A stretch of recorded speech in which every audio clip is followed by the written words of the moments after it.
वह भूतनी नहीं, मेरे लिए भगवान थी। रमेसर काका जब यह भूत ही कहानी सुनाना शुरू किए तो हम मित्रों को पहले तो थोड़ा डर लगा, पर बाद में भूतों से हमदर्दी होने लगी। हमने सपने में भी नहीं सोचा होगा कि एक भूतनी भगवान बनकर सामने आ जाएगी और अपनी जान पर खेलकर किसी की जान बचा जाएगी। जी हाँ, यह कहानी एक ऐसी ही भूतनी की है जो मकरेड़ा से टिकरहिया जाने वाली छोटी लाइन पर घूमते रहती थी और लोगों के साथ ही जानवरों आदि की जान भी बचाया करती थी। बात बहुत पहले की है। एक बार रमेसर काका अपने बेटे से मिलने लखनऊ गए हुए थे।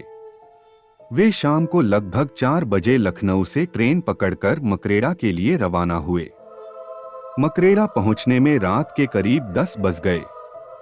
मकरेड़ा पहुंचने के बाद उन्होंने सोचा कि शायद इस समय टिकरहिया जाने के लिए कोई गाड़ी मिल जाए। टिकरहिया और मकरेड़ा के बीच मात्र 6 से 7 किमी की दूरी थी और इस रूट पर 1-2 पैसेंजर गाड़ियां दौड़ा करती थीं। पर मकरेड़ा से टिकरहिया होकर आगे जाने वाली रातवाली पैसेंजर निकल चुकी थी। अब रमेसर काका क्या करें? पहले तो उन्होंने वह रात स्टेशन पर ही गुजारने की सोची, पर फिर पता नहीं उन्हें क्या सूझा कि अपना झोला झंटा उठाए और रेल की पटरी पकड़कर मकरेड़ा से टिकरहिया की ओर चल दिए। टिकरहिया में स्टेशन से थोड़ी ही दूर पर उन्होंने एक झोपड़ी डाल रखी थी और उसी में चाय पकौड़ी आदि बेचा करते थे।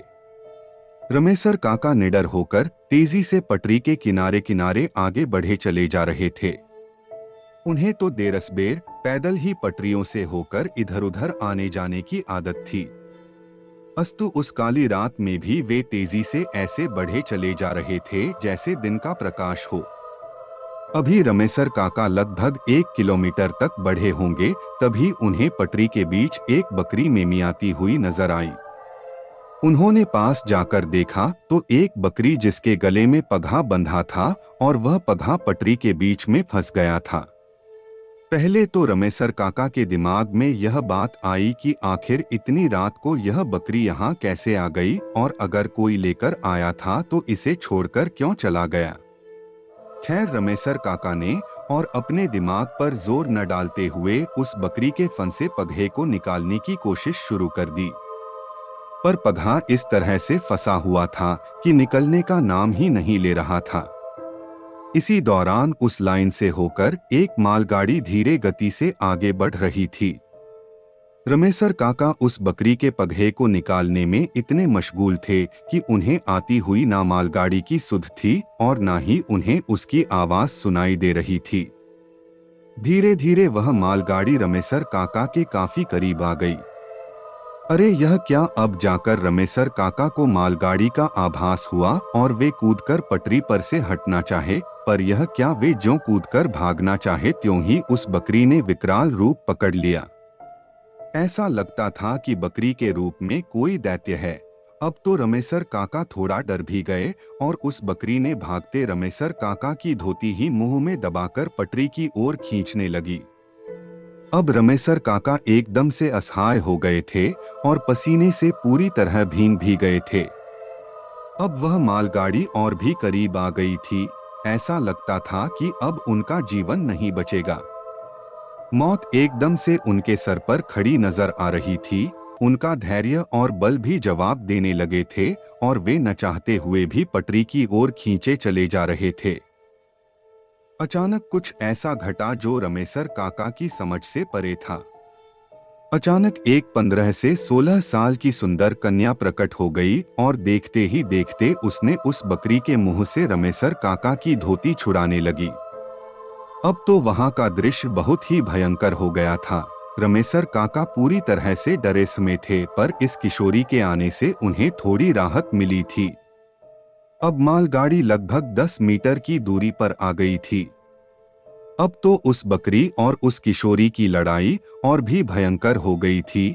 अचानक उस किशोरी ने बकरी के मुंह से धोती को छुड़ाने में सफल हुई और तेजी से रमेसर काका को धक्का दे दी। अब रमेसर काका पटरी से थोड़ी दूर जाकर गिर गए थे। वे गिरे गिरे अपने पास से मालगाड़ी को गुजरते हुए देख रहे थे और साथ ही यह भी कि पटरी पर अभी भी उस बकरी और किशोरी में भयंकर लड़ाई चल ही रही है। रमेसर काका अचानक एकदम से डर गए। उनके डरने का कारण यह था कि अभी तक तो वे केवल उन दोनों की लड़ाई और गुजरती हुई मालगाड़ी को देख रहे थे, पर उन्होंने इस बात पर ध्यान नहीं दिया था कि वह बकरी और किशोरी उसी पटरी पर लड़ रहे हैं जिस पर से मालगाड़ी गुजर रही है। पर इन दोनों को इससे कोई फर्क नहीं पड़ रहा था और न ही वे दोनों मालगाड़ी के पहियों के नीचे आ रहे थे, और कभी कभी नीचे भी आते तो भी कोई फर्क नहीं पड़ता। अब तो रमेसर काका एकदम से पीले पड़ गए, पर उन्हें इस बहादुर भूतनी लड़की के बारे में पता था। उन्होंने कई लोगों से इस बहादुर भूतनी के किस्से सुन चुके थे जो रेलवे लाइन के आसपास मुसीबत में पड़े लोगों, जानवरों आदि की जान बचाती रहती थी। अब मालगाड़ी गुजर चुकी थी, पर उन दोनों की लड़ाई अभी भी जारी थी। अचानक लड़की ने कसकर उस बकरी के पगहे को उसके गले में लपेटकर खींचना शुरू किया। ऐसा लगा कि उस बकरी का गला पूरी तरह से दब गया और वह एक भयंकर आवाज में मेमियाई। लड़की को पता नहीं क्या सूझा कि उसने उसका पगहा छोड़ दिया। पगहा छोड़ते ही वह बकरी मेमियाते हुए पता नहीं कहाँ गायब हो गई। अब वह लड़की धीरे धीरे रमेसर काका की ओर बढ़ने लगी। रमेसर काका थुक सटक लिए। उन्हें डर भी लग रहा था, पर उन्हें यह भी पता था कि यह भूतनी उनका बुरा नहीं करेगी। भूतनी धीरे धीरे रमेसर काका के पास पहुंची। रमेसर काका अब उठकर बैठ गए थे। लड़की ने हाथ देकर रमेसर काका को उठाया और दूर पड़े उनके झोले को लाकर दे दी। अब रमेसर काका थोड़ा सहज हो गए थे। लड़की ने उन्हें अपने साथ साथ चलने के लिए कहा। अब रमेसर काका उस लड़की के साथ तेज कदमों से पटरियों पर बढ़े चले जा रहे थे। कुछ दूर चलने के बाद अचानक रमेसर काका उस लड़की का हाथ छोड़ते हुए थोड़ा हकलाकर बोले, बेटी, तू कौन है और इतनी रात को इस सुनसान जगह पर क्यों घूम रही थी? लड़की पहले तो थोड़ा सिसकी, पर फिर संभलकर बोली, काका, 5 से 7 साल पहले मैं अपने माता पिता के साथ इसी पटरी के किनारे एक मड़ी में रहती थी।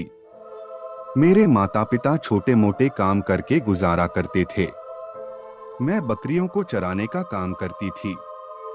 अचानक एक दिन मेरे इसी बकरी, जो मुझसे लड़ रही थी, का पैर पटरी में फंस गया।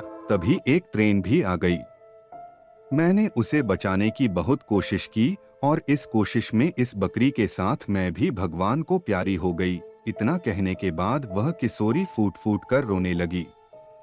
अब रमेसर काका की हिम्मत थोड़ी बढ़ी और उन्होंने प्रेम से उस किशोरी के सर पर अपना हाथ रख दिया। किशोरी थोड़ी शांत हो गई।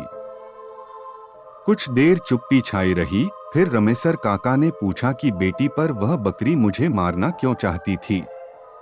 इस पर उस किशोरी ने कहा कि दरअसल उस बकरी को लगता है कि उसकी जान ड्राइवर ने ले ली थी और उसके बाद से वह हमेशा इंसान को मारने की कोशिश करती है, जबकि मैं उसे बार बार समझाने की कोशिश करती हूँ कि उसकी और मेरी मौत उस ड्राइवर के वजह से नहीं अपितु उसकी, बकरी की गलती से हुई थी, पर वह किसी भी कीमत पर यह मानने को तैयार नहीं है।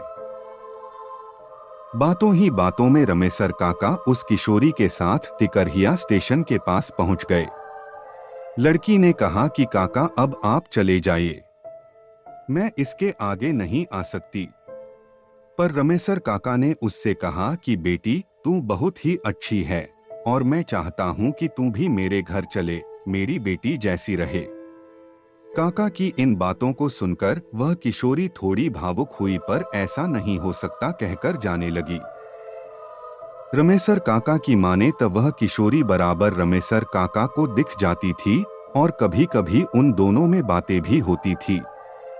एक दिन रमेसर काका ने उसकी आत्मा की शांति के एक छोटा सा अनुष्ठान कराया और उसके बाद कहते हैं कि वह किशोरी कभी नहीं दिखी। शायद उसकी आत्मा को मुक्ति मिल चुकी थी। कैसी लगी यह भूत ही काल्पनिक कहानी? जय बजरंग बली। बस दोस्तों, आज के लिए बस इतना ही। और वीडियोस के लिए आप प्लेलिस्ट भी चेक कर सकते हैं।